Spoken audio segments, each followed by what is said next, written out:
Welcome, friends. It's Ray. Thank you so much for joining me today. And today I'm going to do something a little different. I'm starting a new series called Mash It Up.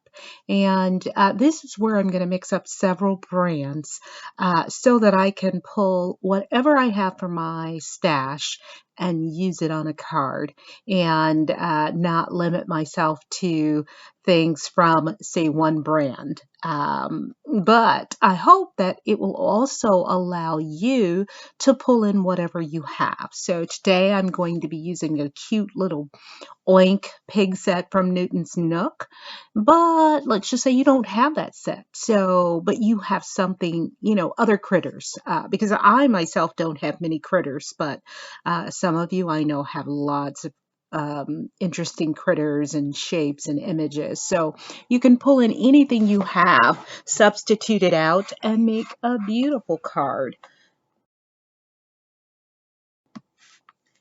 So let's start crafting. I have three little piggies from Newton's Nook's Oink stamp set, and I am prepping my paper for heat embossing, and I'm using Versa Fine Onyx Black ink to emboss or to stamp, and I'm going to emboss these with clear embossing powder.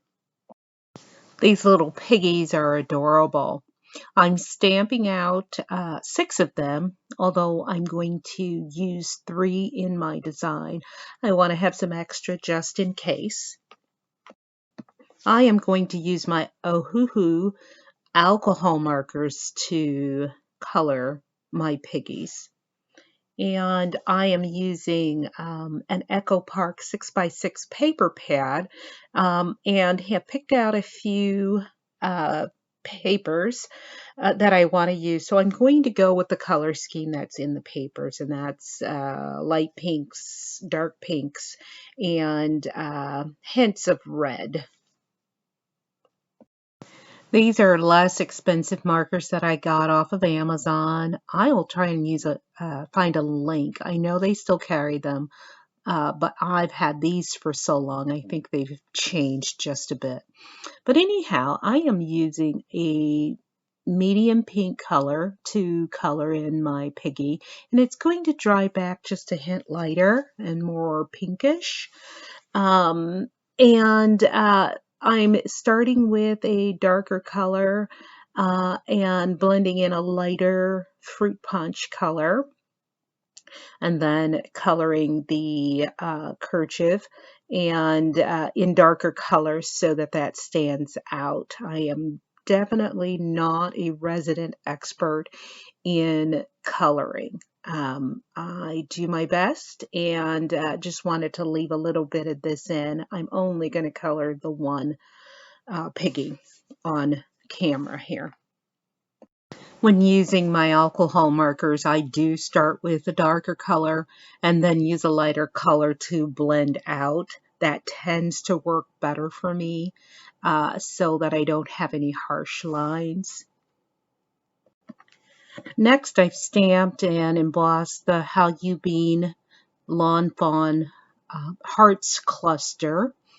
And then just stamped the other hearts using Hero Arts Intense Black ink. And now I'm coloring those in with my alcohol markers, and I have the colors here on the screen. The camera is not zoomed in enough so that you can see the little caps, but I have noted those on the screen here for you.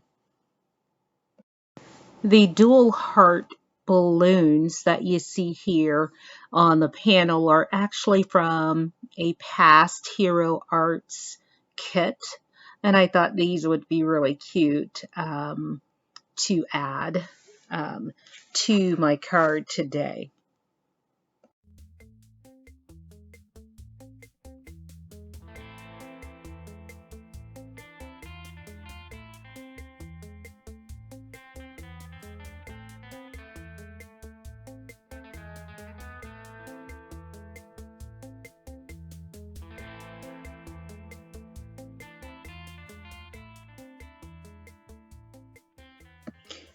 Here I'm using some of my DIY worn lipstick and candied apple distress sprays to spray many of my images.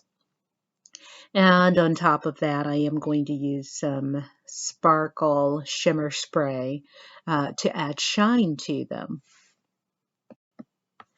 I've die cut a series of hearts from solid cardstock from the EchoPark Cupid and Company paper pad.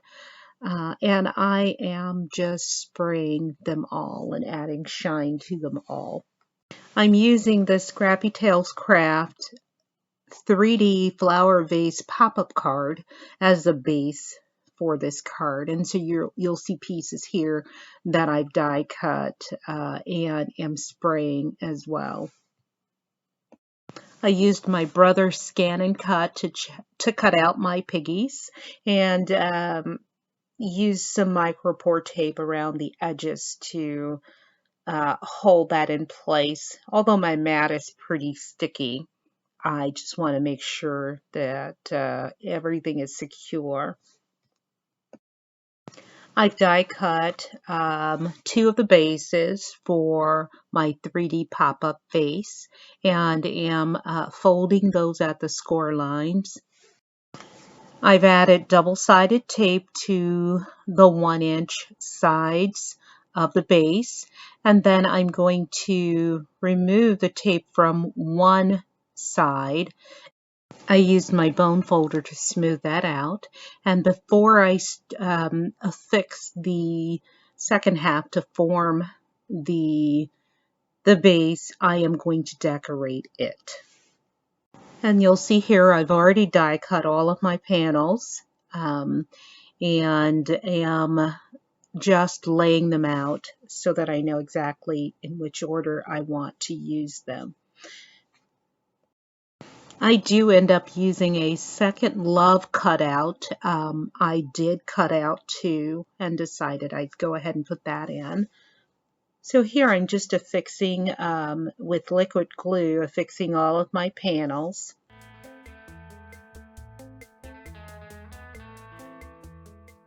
Now that I've added all of my panels, I remove the double-sided tape from my remaining 1/2-inch panel and affixed my sides together. Next, I'm using the letter O to affix the inside of my O. I've glued that in, and we'll do that on both sides. Next, I cut 4 of the insert bridges and have scored those and folded them. I am using a template to use to place my love cutouts on a white panel.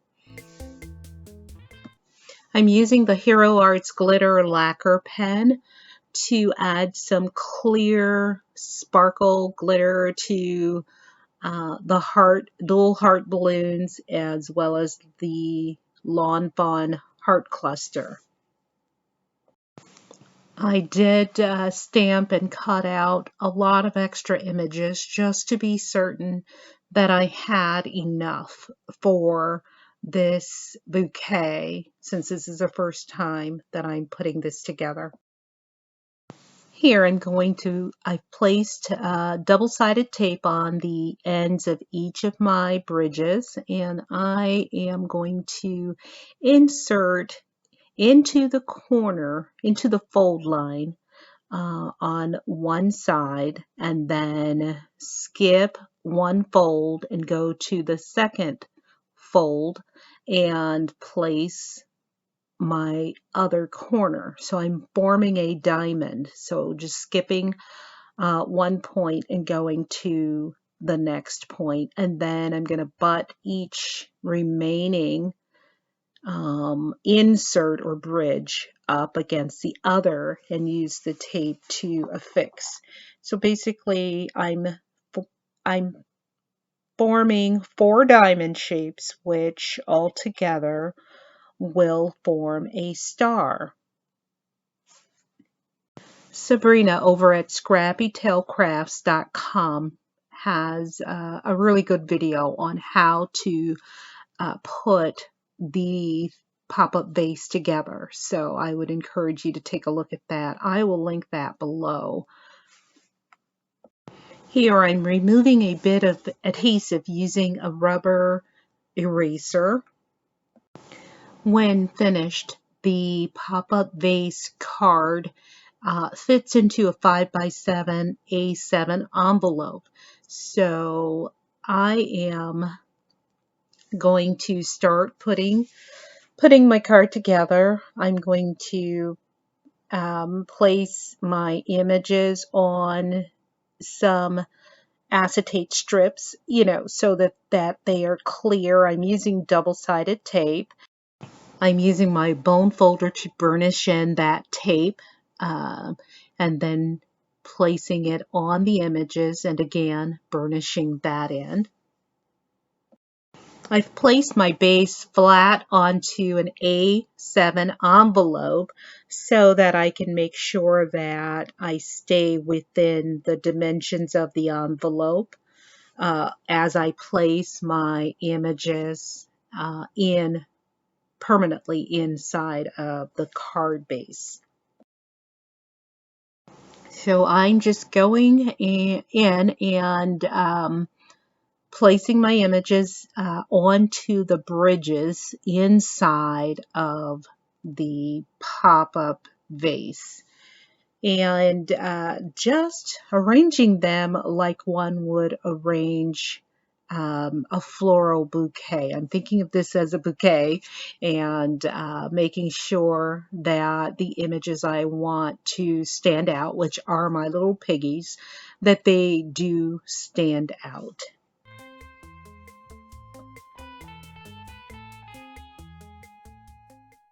This is shaping up to be so cute. And I am arranging as I go, and then it's easy enough to move something if I later decide it's not in the right place or it's being covered up by another image. I just go in and move it, and once I take it off, if I need to add more double-sided tape, I do that. But this is very forgiving. It's very easy. I think the bulk of the work is actually in getting all of your images together. And I overdid it on my images, so I have enough images for another pop-up card or another project altogether.